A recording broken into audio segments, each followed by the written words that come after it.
শ্রাবন্তী, আজ থেকে এসআইআর এর শুনানি শুরু হচ্ছে এবং কি কি আপডেট এই মুহূর্তে তোমার কাছে রয়েছে? মধুকল্পিতা, প্রথমেই জানাই যে আজকে যে শুনানি শুরু সেটা চলবে আপাতত 1 জানুয়ারি পর্যন্ত। যে ভেন্যুগুলো ঠিক হয়েছে, অর্থাৎ প্রত্যেকটি অ্যাসেম্বলি কনস্টিটিউয়েন্সি, প্রত্যেকটি বিধানসভায় 8টি করে ভেন্যু থাকছে, সর্বাধিক 9টি করে ভেন্যু থাকতে পারে। এই ভেন্যুগুলি আপাতত 1 জানুয়ারি অবধি চলবে। বেশ কিছু স্কুল রাখা হয়েছে, যেহেতু 1 জানুয়ারির পরে অনেক কটি স্কুল খুলে যাবে, সেক্ষেত্রে ভেন্যু পরিবর্তিত হতে পারে। সকাল 11টা থেকে এই শুনানি শুরু হবে।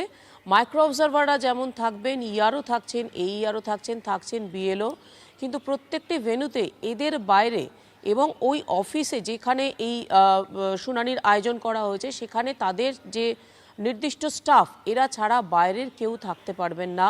এমনকি বিএলএ যারা রয়েছেন, অর্থাৎ প্রত্যেকটি রাজনৈতিক দলে যে সমস্ত এজেন্টরা থাকছেন, সেই সমস্ত এজেন্টরাও ভিতরে প্রবেশ করতে পারবেন না, তারা বাইরে থাকতে পারেন।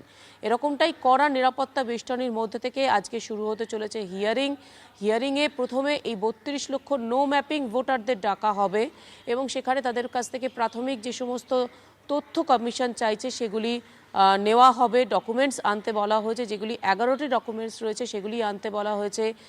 আধার কার্ড সেটাও নিয়ে যেতে পারেন, যে আইডেন্টিটি প্রুফ হিসেবে, সেটাও বলা হয়েছে। একই সঙ্গে যারা মাইক্রো অবজারভাররা থাকছেন তারা গোটাটাই দেখবেন, তারা ছবি তুলবেন, স্বাক্ষর নেবেন, আলাদা আলাদা করে অ্যাটেস্টেড করবেন, অর্থাৎ এই ব্যক্তি সেই ব্যক্তি।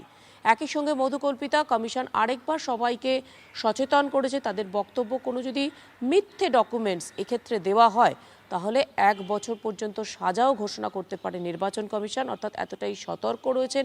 গোটা প্রসিডিংস আজকে সকাল 11টা থেকে শুরু হবে, রবিবারেও চলবে শুনানি।